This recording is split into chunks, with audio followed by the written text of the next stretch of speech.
Bonjour à tous et bienvenue dans cette nouvelle vidéo dans laquelle je vais vous expliquer comment réaliser de chez vous facilement une pâte à pizza. Pour ce faire, on aura besoin de 350 g de farine type pâte à pain, d'une platine perforée comme celle-ci pour pouvoir faire cuire notre pâte à pizza, d'un robot. Après, vous pouvez faire cette recette sans le robot, il faudra juste avoir des muscles.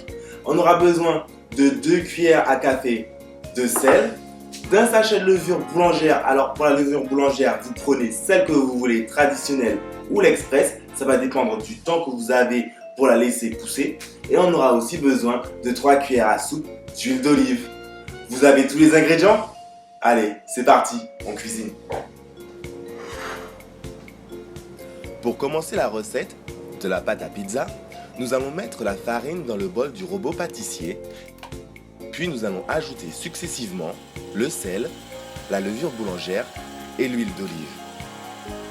Nous allons verser petit à petit l'eau tiède tout en mélangeant avec une cuillère en bois si on fait la recette à la main.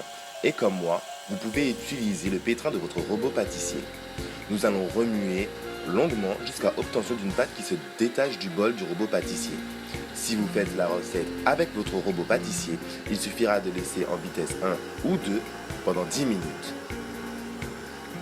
Maintenant, nous allons laisser reposer la pâte pendant 1 heure en recouvrant le bol du robot pâtissier avec un torchon dans un endroit chaud. S'il fait froid, vous pouvez le laisser dans votre four ou sinon vous pouvez le mettre sur un radiateur.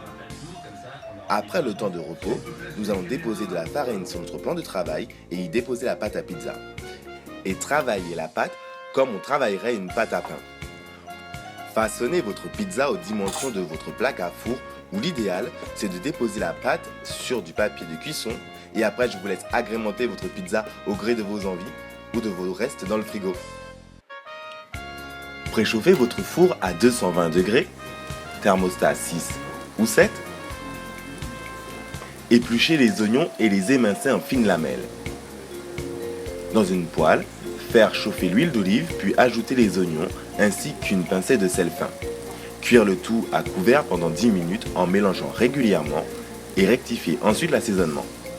Mettre les lardons dans une casserole et les couvrir d'eau froide, puis porter à ébullition pendant 1 minute. Rafraîchir ensuite les lardons dans de l'eau froide, puis les égoutter et réserver. Râper le fromage, étaler la pâte à pizza sur une plaque allant au four recouverte de papier sulfurisé, puis napper de crème épaisse. Répartir les oignons confits, puis parsemer la pizza de lardons et de fromage râpé. Finir le tout par 3 tours de moulin à poivre. Enfourner pendant environ 10 minutes. Ajouter ensuite les jaunes et poursuivre la cuisson pendant 5 minutes. Et surtout, dégustez votre pizza dès la sortie du four. Attention, je vous rappelle un petit truc. Il est important d'enfourner votre pizza dans un four à 220 ou 240 degrés pour les pâtes fines et 200 degrés pour les pâtes épaisses. Comme ça, vous êtes sûr de réussir votre pâte à pizza. Voilà, vous avez aimé cette recette? Vous voulez d'autres recettes? N'oubliez pas de me rejoindre sur ma page Facebook Le Petit Cuistot et de vous abonner à ma chaîne YouTube. Bon appétit et à bientôt!